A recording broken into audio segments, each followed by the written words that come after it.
सत साहेब बंदी छोड़ पूर्ण ब्रह्म परमात्मा परम पूज्य पिताजी सदगुरु रामपाल जी के चरणों में दास भाग्येश का कोटि कोटि दंडवत प्रणाम। बंदी छोड़ सदगुरु रामपाल जी की कृपा से ज्ञान यज्ञ मुक्ति बोध का पठन। सभी भाई बहनों को दास का प्यार भरा सत साहेब।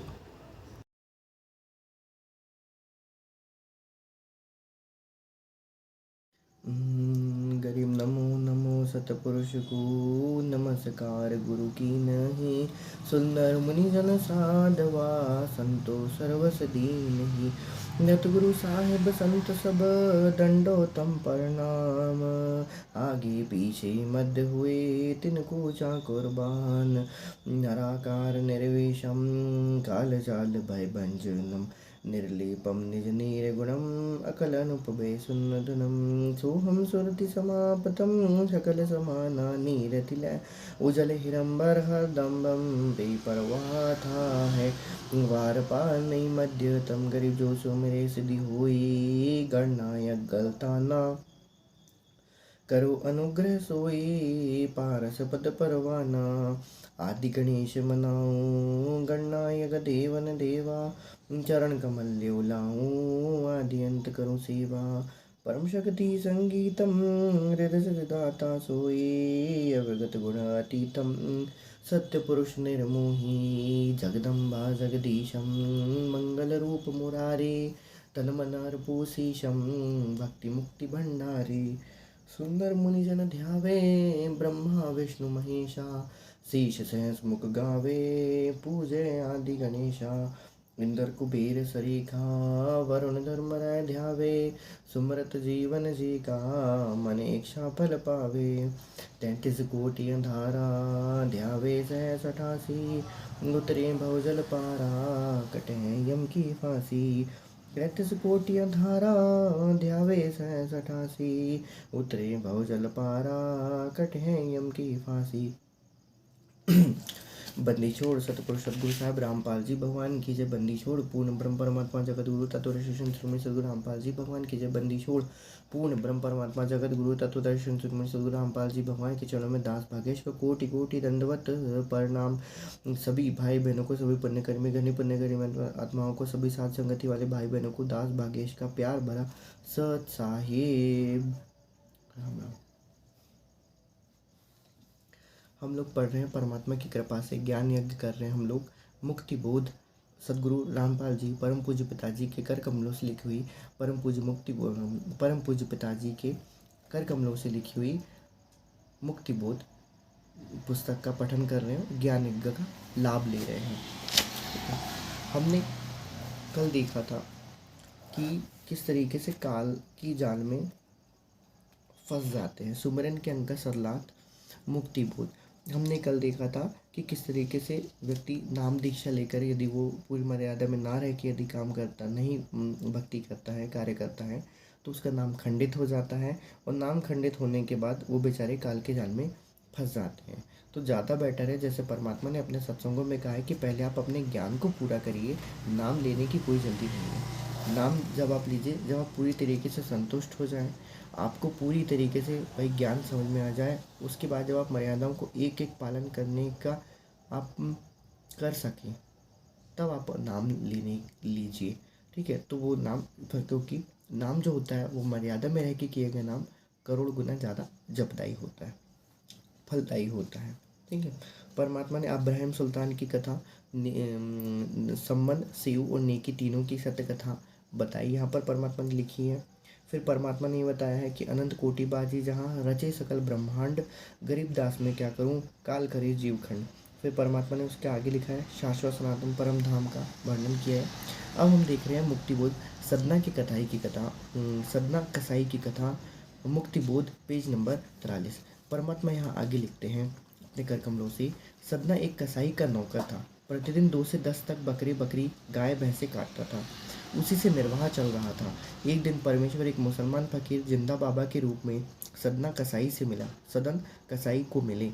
उसको भक्ति ज्ञान समझाया, जीव हिंसा से होने वाले पाप से परिचित कराया। सर्व ज्ञान समझाकर सदन कसाई ने दीक्षा लेने की प्रबल इच्छा व्यक्त की। परमेश्वर जिंदा ने कहा कि पहले ये कसाई का कार्य त्याग, तब दीक्षा दूंगा। सदन के सामने निर्वाह की समस्या थी, वह जिंदा बाबा को बताई। जिंदा वेशधारी प्रभु ने कहा कि भाई सदना, कसाई तो कुल 100 हैं आपके शहर में, अन्य हजारों व्यक्ति भी निर्वाह कर रहे हैं, आप भी कोई अन्य कार्य कर लो। सदना इस कार्य के लिए तैयार नहीं हुआ, अपने निर्वाह की समस्या आगे रखी। जिंदा ने कहा कि आप हिंसा कम कर दो। सदन ने कहा कि मैं मालिक की आज्ञा की अवहेलना नहीं कर सकता, वह जितने पशु काटने को कहेगा मुझे काटने पड़ेंगे।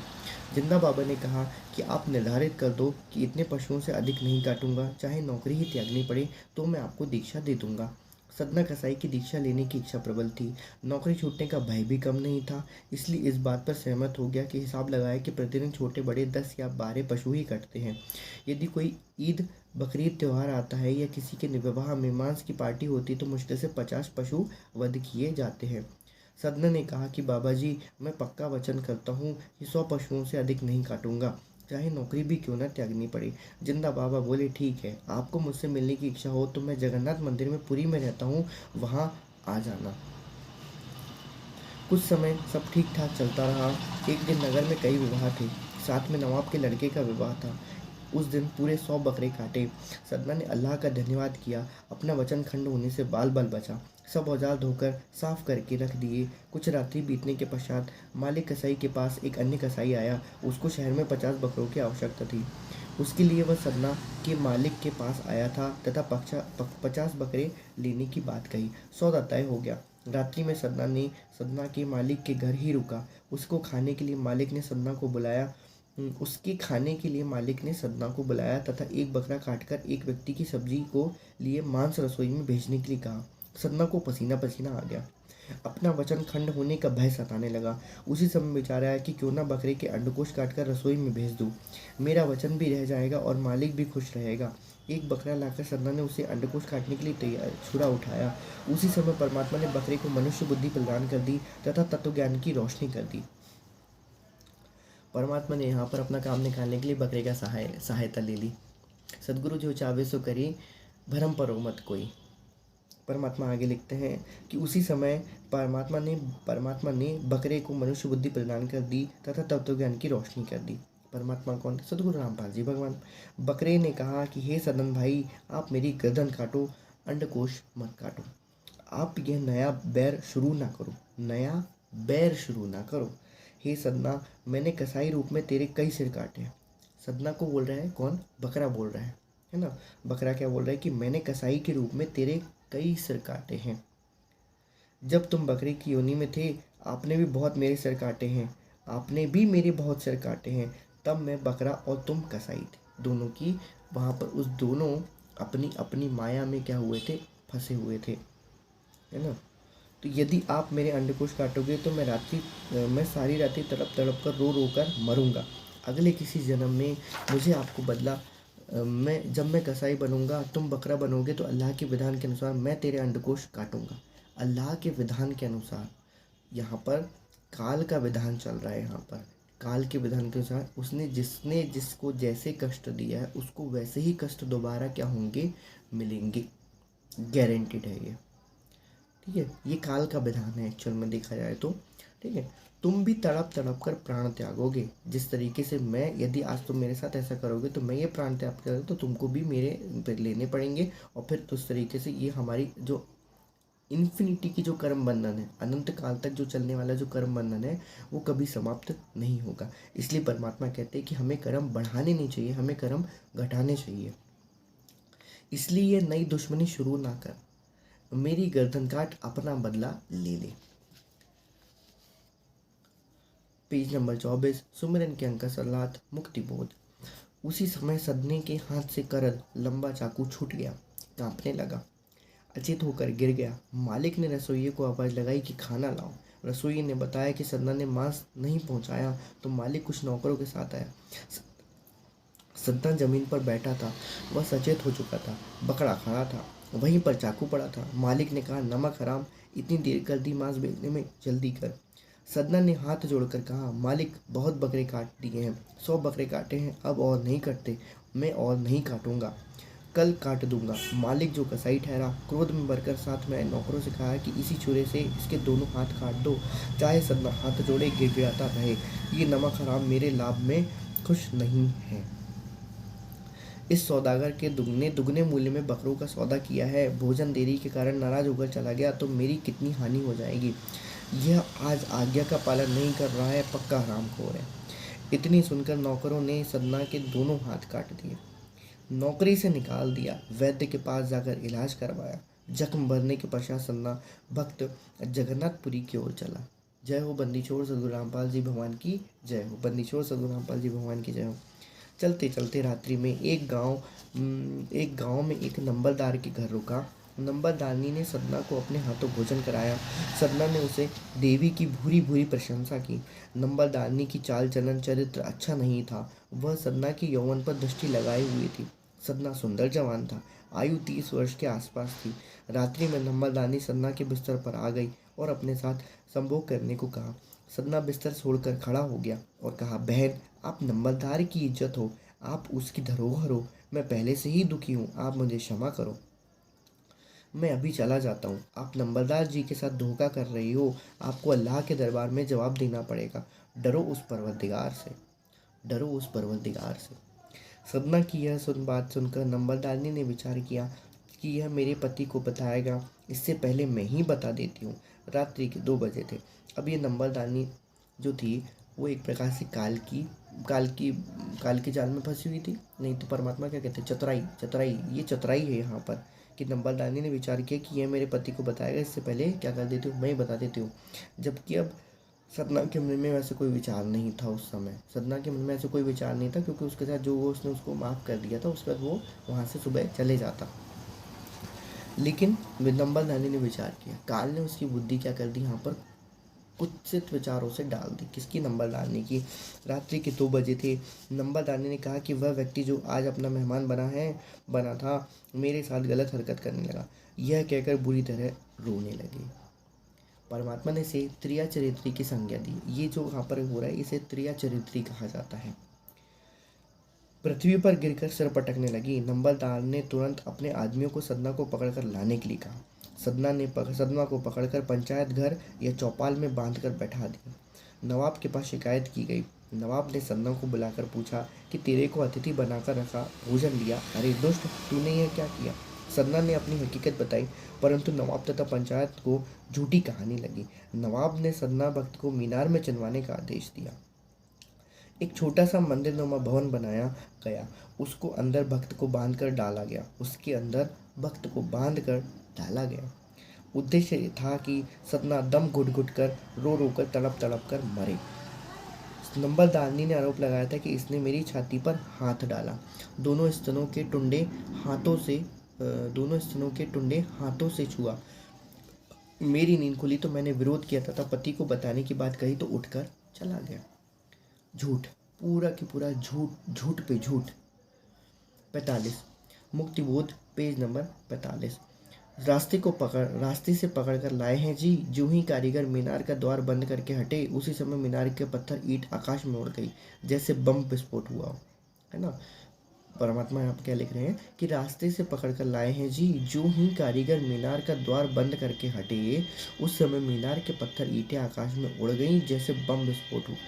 बम कुछ वहीं आसपास गिर गई, कुछ नवाब के आंगन में गिरी, कुछ नंबरदार के घर की छत पर तथा आंगन में गिरी। नंबरदारनी के दोनों स्तन कटकर गिर गए, उसके दोनों स्तन कटकर गिर गए। वे दर्द के मारे चिल्लाने लगे। परमात्मा जब न्याय करता है तो परमात्मा कहते हैं ना कि ऊपर वाले की चक्की जब पीसती बहुत देर से, लेकिन जब पीसती है तो बहुत बारीक पीसती है। परमात्मा का न्याय था ये। पर नंबरदारनी के दोनों स्तन कटकर गिर गए, वे दर्द के मारे चिल्लाने लगे, अपनी गलती को बताने लगे। पूरे शहर के व्यक्ति, नवाब तथा उसका परिवार मीनार के पास आया। भक्त सदना आराम से बैठा था, उसके दोनों हाथ स्वस्थ हो गए थे। जय हो बंदी छोड़ सदगुरु रामपाल जी भगवान की जय। बंदी छोड़ सदगुरु रामपाल जी भगवान की जय। तो उसके दोनों हाथ स्वस्थ हो गए। अब देखिए, पूरी कारण है कारण के ऊपर कारण है। परमात्मा ने क्या कहा कि मुझे कारण के ऊपर कारण बताना पड़ता है। हर कथा के पीछे एक दूसरी कथा है। यदि आपके साथ कुछ अच्छा हो रहा है, यदि आपके साथ कुछ बुरा हो रहा है, तो वो भी आप ये समझ लीजिए कि वो कुछ बहुत कम में आपको मिला है। कथा कथा यदि उस दिन वो वहाँ पर बकरे नहीं काटने का उसने प्रण ले लिया था। किसने? सदना कसाई ने उस समय वहाँ पर ना काटने का प्रण ले लिया था। मेरे प्राण जाए लेकिन मैं अपने गुरु की मर्यादा को नहीं तोड़ूंगा। उसने नहीं तोड़ी, कोई बात नहीं, उसके हाथ कट गए, कोई दिक्कत नहीं, पर ठीक है। आगे जब वो नंबरदानी के घर रुका, उसके साथ गलत व्यवहार किया गया, गलत व्यवहार किया गया। लेकिन जब वहाँ पर परमात्मा ने क्या बताया कि उनके दोनों हाथ स्वस्थ हो गए। बंदी छोड़ की कृपा है ये, बंदी छोड़ की कृपा है कि किस तरीके से वहाँ पर उसने अपनी एक मर्यादा का पालन किया। भले उसके साथ कुछ गड़बड़ हुआ, लेकिन उसके साथ उसके बाद कुछ आगे उसका अच्छा हुआ। अब सदना जो था उस समय तक, ये समझ लीजिए परमात्मा ने उसको दीक्षा दे दी थी। अब उनको परमात्मा ने जैसी भी दीक्षा दी हो, प्रथम 5 मंत्रों की दीक्षा तो उसको नहीं दी होगी, गारंटीड है। ऐसी कोई भी मंत्र बता दी हो कि भाई इसको जपना करके तो आपको क्या हो जाएगा, आप अच्छे रहोगे। तो वही चीज़ है। तो परमात्मा यहाँ पर आप क्या क्या लिखते हैं, परमात्मा कथा लिखते हैं अपनी सत्य कथा कि उनके दोनों हाथ स्वस्थ हो गए।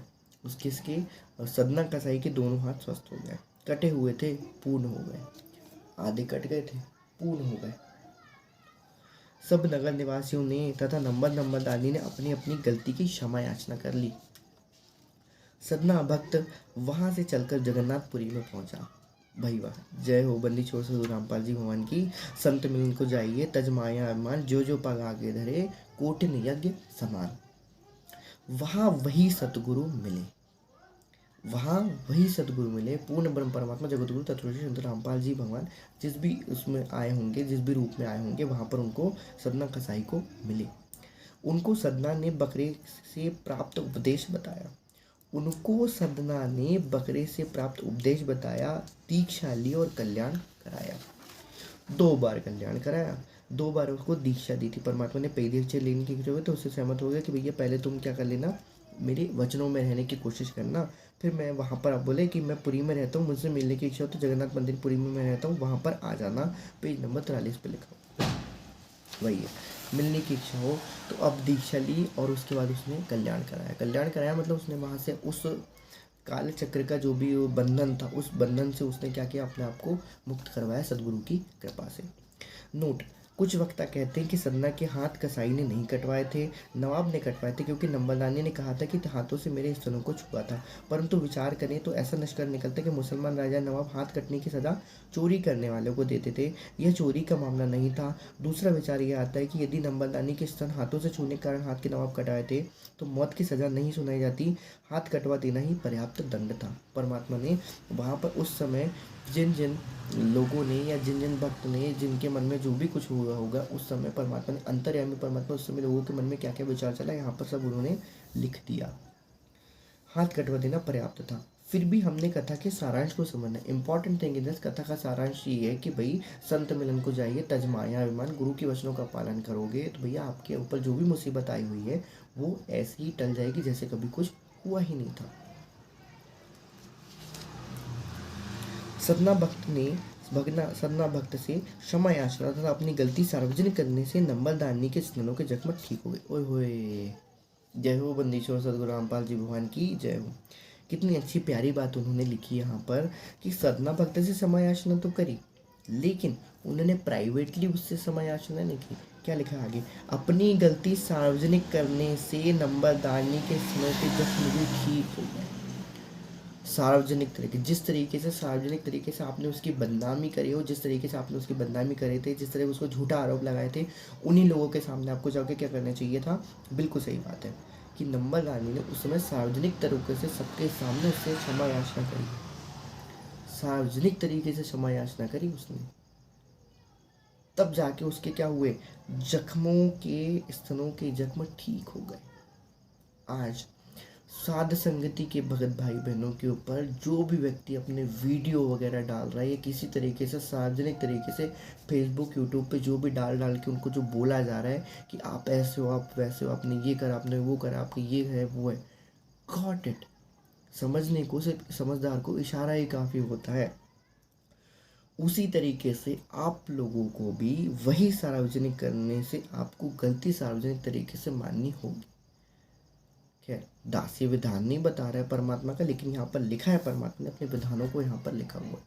सार्वजनिक तरीके से आपको क्या करनी पड़ेगी, अपनी क्षमा याचना करेगी। इसलिए परमात्मा ने सितंबर या अक्टूबर के समय में सब परमात्मा ने साध संगति वाले भाइयों ने एक पर्चा पोस्टर बना के डाला था कि यदि मन वचन कर्म से किसी भी प्रकार के, किसी भी जीव को, किसी भी व्यक्ति को, किसी भी इंसान को, देवी देवताओं को, सारी सृष्टि के किसी भी चर अचर के जीवों को, या जिनको मैं जानता हूँ, जिनको मैं नहीं जानता हूँ, जो पहले किसी जन्म में हुए या किसी आगे में जन्म हुए हैं, मन वचन कर्म से यदि उनको किसी मेरे कर्मों से, मेरे किसी प्रकार के कर्मों से यदि कोई ठेस पहुंची हुई हो, या किसी प्रकार का उनको कोई, मैंने उनके साथ किसी पाप कर्म किया हो, यदि किसी उनको बुरा भला कहा हो, मन सा वाचा कर्म ना, किसी प्रकार से उनके अहित के लिए कुछ भी कहा हो, यदि उनके किसी भी प्रकार के जो मैंने उनके साथ बुरा किया हो, तो ये परवरदिगार, मैं उन सबको आपको साक्षी मानते हुए, हे जगत गुरु तत्वदर्शी संत सर रामपाल जी भगवान, आपको साक्षी मानते हुए मैं उन सभी से,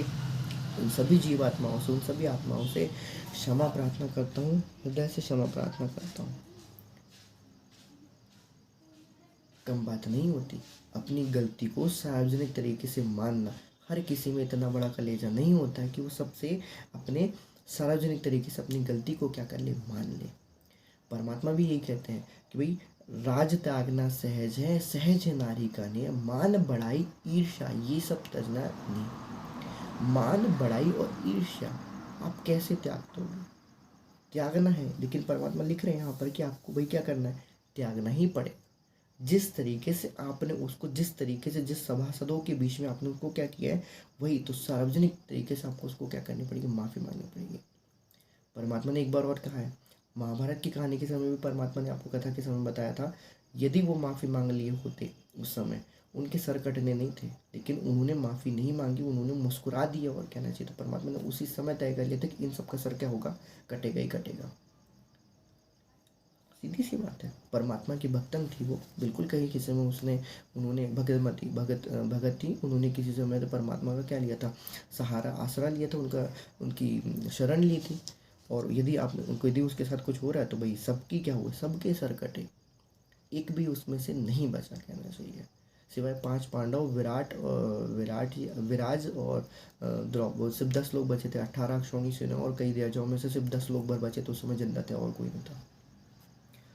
आगे, सदना भक्त से क्षमा याचना तथा अपनी गलती सार्वजनिक करने से नंबरदानी के स्थलों पर जख्म ठीक होगा। यदि आप किसी के प्रति अपराध करते हो तो भाई तहे दिल से सार्वजनिक आक्रोश से आप क्या कर लीजिए, अपनी माफ़ी मांग दीजिए, इसमें कोई बुरी बात नहीं होती है। दर्द भी बंद हो गया, परंतु कटे निशान आजीवन बने रहे। और कितनी अच्छी बात है कि भाई उसने जो पाप किया था उसको हमेशा ये चीज़ की याद रहे, इसलिए वो क्या करे, उनके कटे निशान आजीवन बने रहे। कुछ वर्षों के पश्चात सदना की प्रेरणा से उस नगर के 80% हिंदू मुसलमानों ने परमेश्वर जिंदा बाबा से दीक्षा ली और अपने जीव का कल्याण कराया। परमात्मा ये लीला क्यों करते हैं? एक व्यक्ति की परीक्षा, एक व्यक्ति के साथ यदि मान लीजिए कुछ बुरा हो कि यदि 100 लोग यदि परमात्मा की शरण में जा रहे हैं, उनसे नाम दीक्षा ले रहे हैं, उनकी मर्यादाओं में रह के उनके पूर्ण कर रहे हैं, तो भाई वो क्या है, अति उत्तम है। परमात्मा को कारण का कारण बनाना पड़ता है, ऐसा है। अब नहीं कह सकते परमात्मा एक तीर से कई शिकार करते हैं, परमात्मा एक तीर से कई शिकार कर सकते हैं। हम नहीं जानते परमात्मा की लीला क्या है। तेरी लीला राम किन्हू न जानी, हम कैसे जान सकते हैं परमात्मा? साहिब तेरी साहिबी मुँह से कहीं ना जाए, त्रिस रेणु से जीनी है, कहन सुनन में ना आए। परमात्मा एक तीर से कई शिकार करते हैं, हम नहीं जान सकते परमात्मा की किस लीला में क्या है। एक पवन भगत को सिर्फ उन्होंने माध्यम बना के पूरे के पूरे 8 अरब की उन्होंने परीक्षा ले ली। सिर्फ एक ही भगत को निमित्त बना के उन्होंने 8 अरब जनसंख्या की, इस धरती पर जितनी 8 अरब की जनसंख्या है, उन सब की परमात्मा ने क्या कर ली, परीक्षा ले ली, है ना।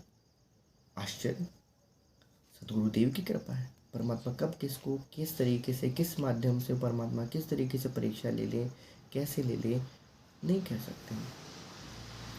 तो भाई यदि सदना के साथ ऐसा कांड नहीं होता, यदि सदना के साथ ये घटना नहीं होती, दोबारा से उसके हाथ नहीं जोड़ते, तो पहले तो उसका हाथ काटना था, तभी हाथ जोड़ते। हाथ जोड़ते नहीं तो उसकी भक्ति पे किसी लोगों को विश्वास नहीं होता, भक्ति पे विश्वास नहीं होता तो परमात्मा से नाम दीक्षा कौन लेता? पॉसिबिलिटी ही नहीं थी। इसलिए पवन भगत जी कहते हैं, पवन भाई जी कहते हैं कि परमात्मा है, सबको याद दिला के जाएगा ये कि भाई मैं ही परमात्मा हूँ। तो आपके ऊपर कुछ ना कुछ कर्मों के दंड अवश्य पड़ेंगे ही पड़ेंगे, अन्यथा आपको समझ में नहीं आने वाली। सीधे सीधे तो आप लोगों को समझ में नहीं आ सकती, मुश्किल है शायद तक, क्योंकि जो समझने वाले होते हैं वो बहुत जल्दी समझ जाते हैं, उनको इतना प्रमाण देने की भी जरूरत नहीं पड़ती। परमात्मा सिर्फ आके कहते भैया देखो मैं हूँ, बस सीधी सी बात है, खत्म बात।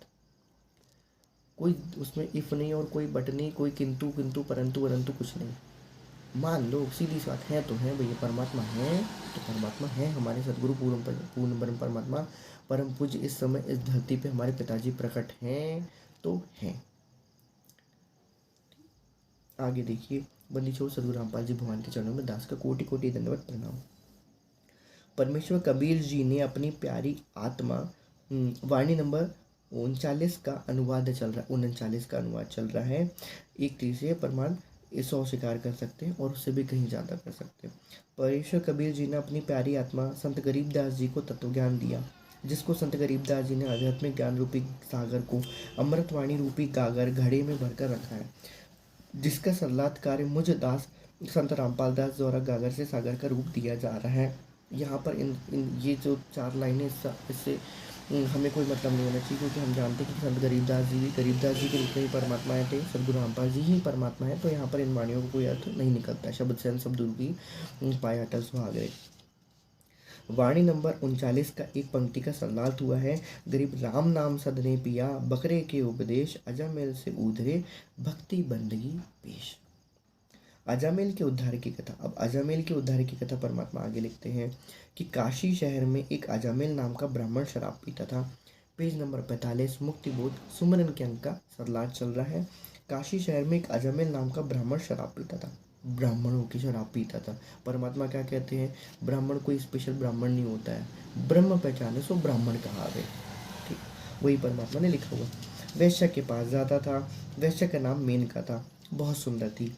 परिवार तथा समाज के समझाने पर भी अजामिल नहीं माना तो उन दोनों को नगर से निकाल दिया गया। वे उस शहर से 1.7 किलोमीटर दूर वन में कुटिया बनाकर रहने लगे।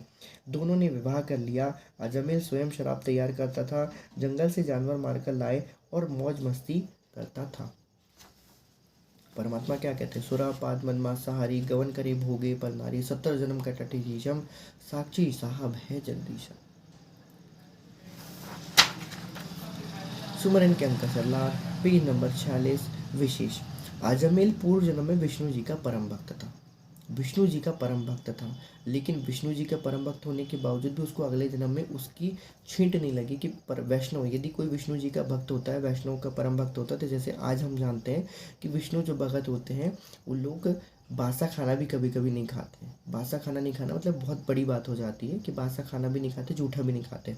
वहाँ पर वो क्या लिख रहे हैं परमात्मा, अजामिल पूर्व जन्म में विष्णु जी का परम भक्त था। इस तरीके से काल जो होता है हमें अलग अलग जगह पे, हमको पूर्व जन्म में हमने जो भक्ति करी है उसको अगले जन्म में काल क्या करता है, पूरा खत्म करने की कोशिश करता, ताकि 84 के ढोर में बने रहे। विष्णु का परम भक्त था, परम भक्त था साफ लिख रहे।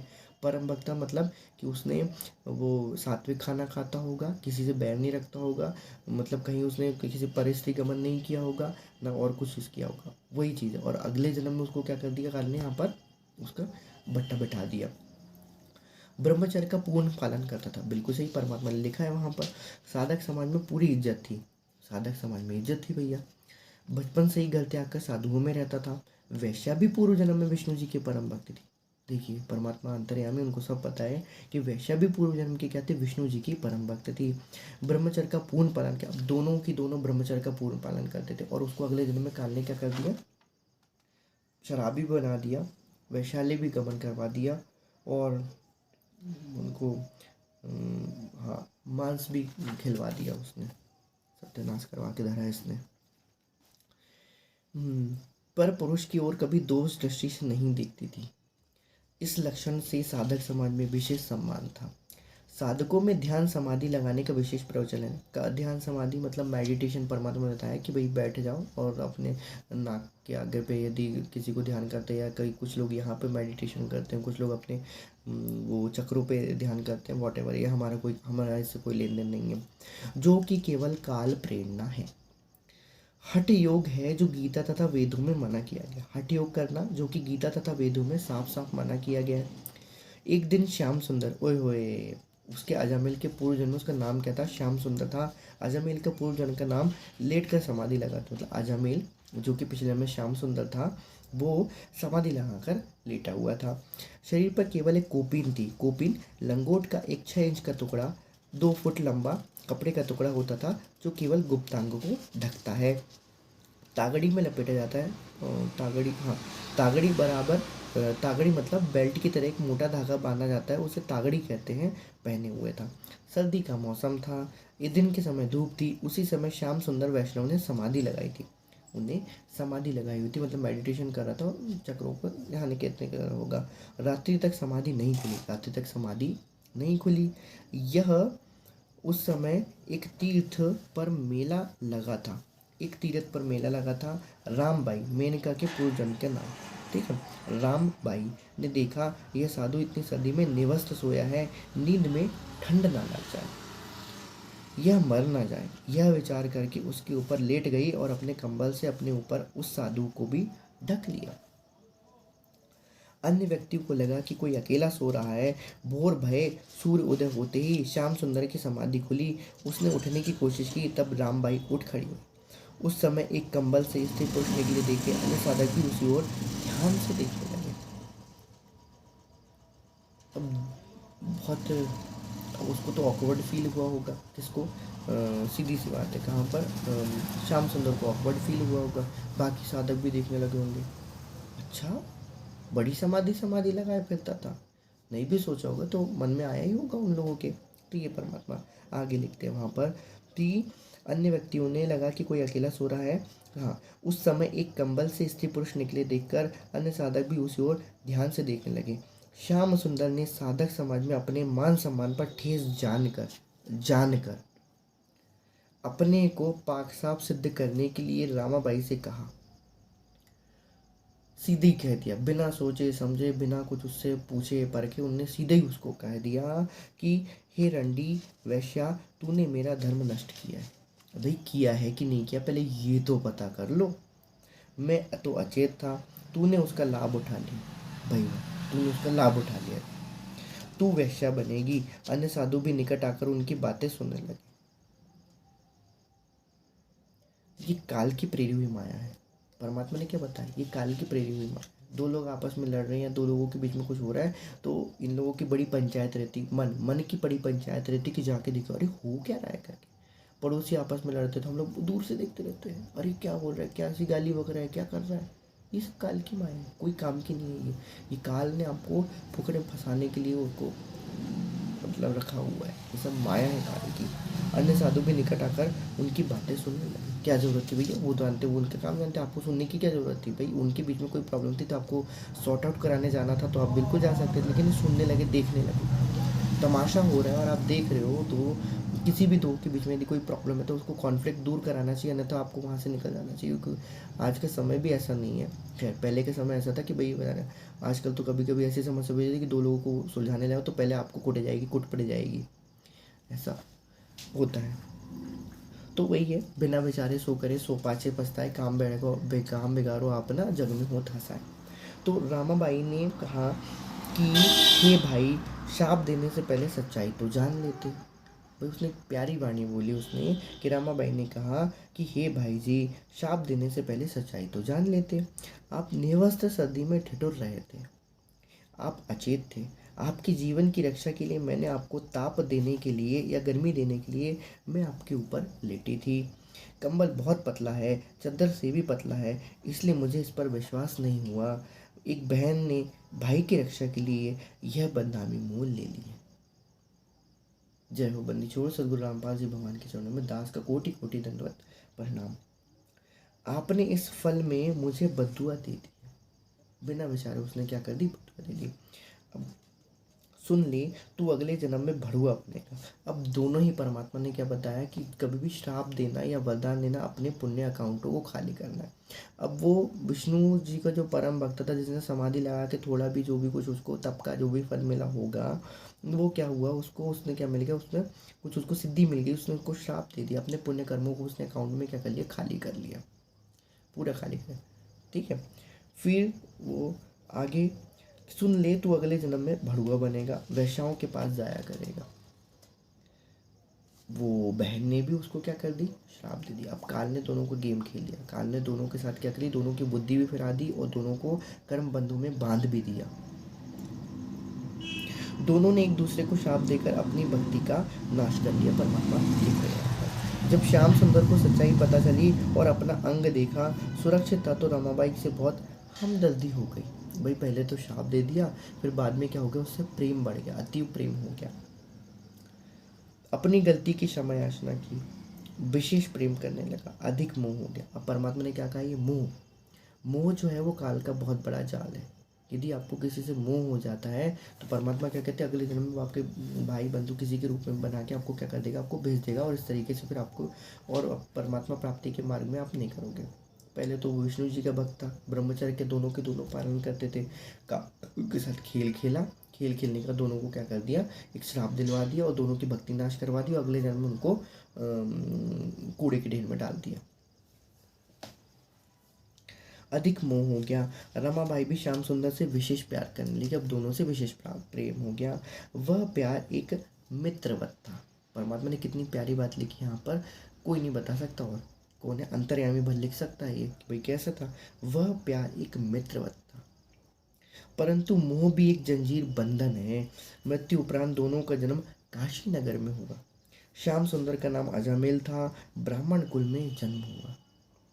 रामाबाई का जन्म भी ब्राह्मण कुल में हुआ, उनका नाम मेनका था। शाप संस्कारवश चरित्रहीन हो गई, वैश्या बन गई। शाप संस्कारवश अजामेल शराब का आदी हो गया। क्या हो गया, अजामेल शराब का आदी हो गया। दोनों ने एक दूसरे को जो श्राप दिया था उसके कारण से उन दोनों की अगली जन्म की स्थिति वैसी वैसी हो गई। मुक्तिबोध सुमरन के अंक का सल्लाद, पेज नंबर 47। सदगुरुदेव की जय। वैश्या मेनका के पास जाने लगा। अब देखो दोनों के कर्म बंधन बंधे हुए थे, तो वो भी कहाँ गया, उसकी भी तारी कहाँ लगी, ऑटोमेटिकली उसके जो थे वो तार कहाँ जुड़ गए, उसी मेनका मतलब उसी रामाबाई और श्याम सुंदर दोनों के आपस में कर्म बंधन जुड़े हुए थे, तो दोनों का मिलना तय था। दोनों को नगर से निकाल दिया गया। दोनों लगभग 40-45 वर्ष की आयु के हो गए थे, संतान कोई नहीं थी। परमेश्वर कबीर जी कहते हैं, गरीबदास जी ने बताया है, गोता मारो स्वर्ग में जा बैठूं पाताल, गरीबदास ढूंढत फेरूं हीरे माणिक लाल, भक्ति बीज बिन से नहीं आए परोसो झोल, जे कंचन बेस्था पड़े घटे न ताका मोल। अब दोनों भक्ति करते थे पहले के समय में, दोनों ब्रह्मचर्य का पालन करते थे, दोनों मित्रवत प्रेम करते थे। परमात्मा क्या कहते हैं, यही उनके हीरे माणिक लाल, जिनके लिए कंचन विष्ठा पड़े। अब काल ने उन्हें क्या कर दिया, उनको विष्ठा में डाल दिया, उनको गंदे कर्मों में डाल दिया, लेकिन फिर भी उनका मोल नहीं घटा। आत्मा परमात्मा की होती है, लेकिन वो कभी गलत नहीं हो सकती। मन है जो उनको क्या करता है, बनाता है। तीन लोक नौखंड में ये मन का राज है। मन और माया काल का राज है।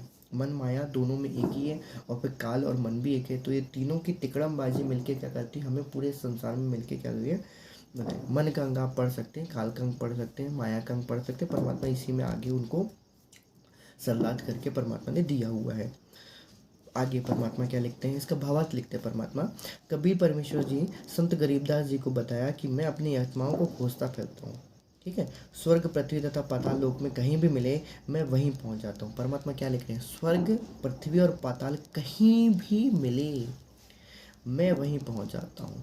परमात्मा हम लोग और अपने नित्य नियम में संध्या आरती में पढ़ते हैं अपन परमात्मा, है ना, कि मरु तो तुम सुमरत मरु जीव सुमर मत। 3 लोक 7 दीप 9 खंड में गुरु से बड़ा ना कोई, करता करे ना कर सके गुरु से। भाई आने जाने की कैपेसिटी किसके पास है, किसको याद रहता है, परमात्मा को याद रहता है ना।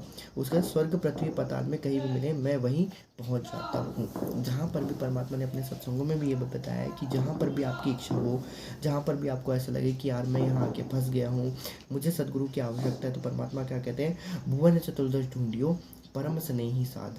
परमात्मा उसी समय उसको उसी क्षण वहाँ पर उस योनियों से या उस जो भी वहाँ पर जिस लोक में वो अटका पर उसको तुरंत वहाँ से निकाल के परमात्मा क्या कर देते हैं, इस धरती पे जहाँ पर भी परमात्मा प्रकट हुए होते हैं वहाँ पर वो क्या कर देते हैं, उनको जन्म दे देते हैं धरती पे। फिर ये आगे आपके संस्कारवश है कि आप उस परमात्मा को तत्वदर्शी संतों को क्या कर लो, आप खोज कर लो और उनसे नामदान दीक्षा लेके मर्यादा में रहते हुए भक्ति कर्म करिए और आप मोक्ष को प्राप्त हो जाएंगे। तो वही परमात्मा आगे लिखते हैं कि स्वर्ग पृथ्वी तथा पाताल में लोग कहीं भी मिले मैं वहीं पहुंच जाता हूँ, उनको पुनः भक्ति की प्रेरणा करता हूँ, मनुष्य जन्म में भूले उद्देश्य की याद दिलाकर भक्ति करने को कहता हूँ। वे अच्छी आत्माएं पूर्व में किसी जन्म के में मेरी शरण में आई होती हैं, परंतु जन्म में कोई संत न मिलने के कारण वे भक्ति न करके या तो धन संग्रह करने में व्यस्त हो जाती हैं, या बुराइयों में फंसकर शराब मांस खाने पीने में जीवन नष्ट कर देती हैं, या फिर अपराधी बनकर जनता के लिए दुखदाई बनकर बेमौत मारी जाती हैं। क्या लिखा है, बेमौत मारी जाती हैं। परमात्मा साफ साफ लिख दिया है कि जो भी अपराधी बनता है कि एक प्रकार से वो जनता के लिए दुखदाई तो होता है, उनको बेमौत मारी जाती है। किया धरा किसका है, काल का है। काल को ही हमें कष्ट देने में बहुत सुकून मिलता है, हंसता है वो बैठ के वहाँ ऊपर। उनको उस दलदल से निकालने के लिए, उनको काल जाल उनके कर्म बंधनों से उनको निकालने के लिए मैं कोई ना कोई कारण बनाता हूँ, कोई ना कोई कारण बनाता हूँ। वो 80% मुसलमान और हिंदू मुसलमानों को, उनको परमात्मा को नाम दीक्षा दिलवानी थी, उनका भी कल्याण कराना था, इसलिए उसको एक कारण उनको क्या करना पड़ा, सदना कसाई का कारण लेना पड़ा, उसके हाथ कटवाने पड़े, फिर उसके नंबरदारनी को भी वो उनको इंक्लूड किया, दोनों को ही नाम दीक्षा दिलवाई, उनको भी कारण का कारण बनाना पड़ता है परमात्मा को। तो कोई ना कोई कारण बनाता हूँ, उनको दलदल से निकालने के लिए मैं कोई ना कोई कारण बनाता हूँ। वे आत्माएं तत्व ज्ञान के अभाव से बुराइयों रूपी कीचड़ में गिर जाती हैं, परंतु जैसे कंचन स्वर्ण यानी गोल्ड टट्टी में गिर जाए तो उसका मूल्य कम नहीं होता। टट्टी विष्ठा से निकलकर साफ कर ले उसी मोल बिकता है। इसी प्रकार मानव जीवन में एक बार मेरी सदगुरु रामपाल जी की, परमेश्वर कबीर जी की शरण में किसी जन्म में आ जाता है, प्रथम द्वितीय या तीनों मंत्रों में से कोई भी प्राप्त कर लेता है, किसी कारण से नाम खंडित हो जाता है, मृत्यु हो जाती है, उनको मैं नहीं छोड़ता। जय हो बंदी छोड़ सदगुरु रामपाल जी के चरणों में दास भागेश का कोटि कोटि दंडवत प्रणाम।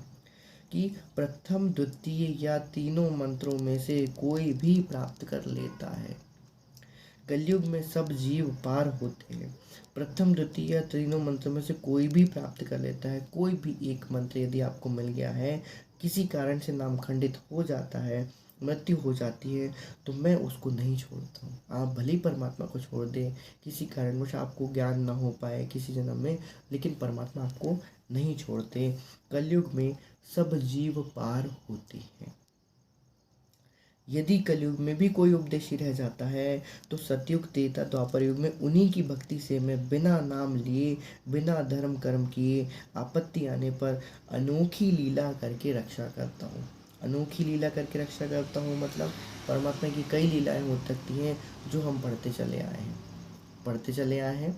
परमात्मा की लीलाएं आपने बहुत भक्ति बोध में हम डेली पढ़ते हैं, किस तरीके से उन्होंने ध्रुव, प्रहलाद आदि आदि जो भी हमारे परम पूज्य जो हमारे सदगुरु देव हैं, उन्होंने भक्तों को, जिन्होंने भक्ति में अम्बरीश राजा की कथा, नारद की कथा और भी कई सारे भक्तों को जिन्होंने परम भक्ति करके रखी हुई होती है, इस समय इस गोल्डन पीरियड में जिन्होंने परम भक्ति की होती है, किसी कारणवश वो यहाँ पर रह जाते हैं, तो उनको फिर अगले सतयुग द्वापर त्रेता में परमात्मा क्या कहते हैं, उनकी परमात्मा रक्षा करते हैं। आज जो आपने कमाई करी है, ये कमाई आपके तीनों युगों में काम आएगी, लेकिन ये तीनों युगों को हमें दोबारा बार बार इसी चक्र में फंस के नहीं रहना है। हमें यहाँ से सीधे की सीधे ऊपर कहाँ जाना है, हमें सतलोक जाना है। यदि कलयुग में कोई उपदेशी रह जाता है, धोखा हो सकता है, नहीं कह सकते, धोखा हो जाता है कभी कभी, तो सतयुग त्रेता द्वापर युग में उन्हीं भक्तों से, उन्हीं की भक्ति से मैं बिना नाम लिए, बिना धर्म कर्म किए, आपत्ति आने पर अनोखी लीला करके रक्षा करता हूँ। उनको फिर भक्ति पर लगाता हूँ, उनमें परमात्मा के प्रति आस्था बनाए रखता हूँ, क्योंकि पार होने का जो है वो तो कलयुग ही है। कलयुग में पिछली पीढ़ी अवश्य आएगी, पिछली पीढ़ी में करोड़ों एक साथ पार हो जाएंगे। ऐसा नहीं है, होते हैं लेकिन बहुत माइनर अकाउंटेड में। परमात्मा ने बताया कि सतयुग, त्रेता, द्वापर, कलयुग थोड़े ले जाएं, कलयुग जितने जीव ले जाएं। तो परमात्मा तीन युगों तो बहुत रास्ता देखते हैं कि भाई अब ठीक नहीं है, अब ठीक नहीं है, कोई नहीं। कलयुग में परमात्मा हर किसी को पार करने के लिए कोशिश अवश्य करते हैं, लेकिन फिर वही कहानी आ जाती है।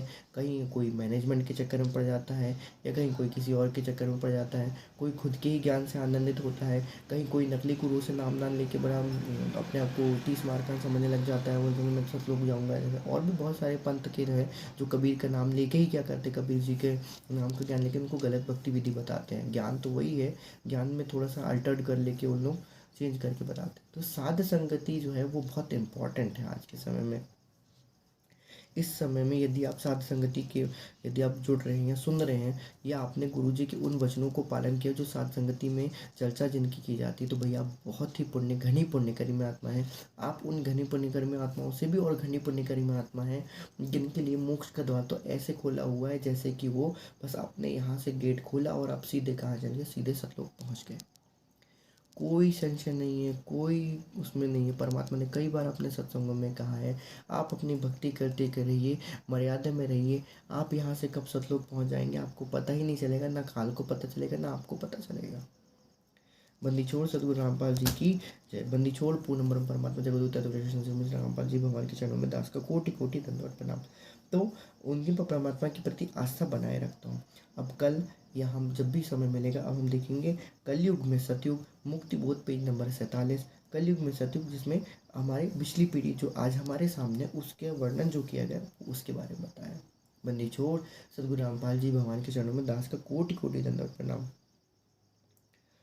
गरीब जय जय जय करुणामयी, जय जय जय जगदीश, जय जय जय तू जगत गुरु पूर्ण विश्व बीस। राग रूप रघुवीर है मोहन जा का नाम, मुरली मधुर बजावहीं गरीब दास बलि जाव।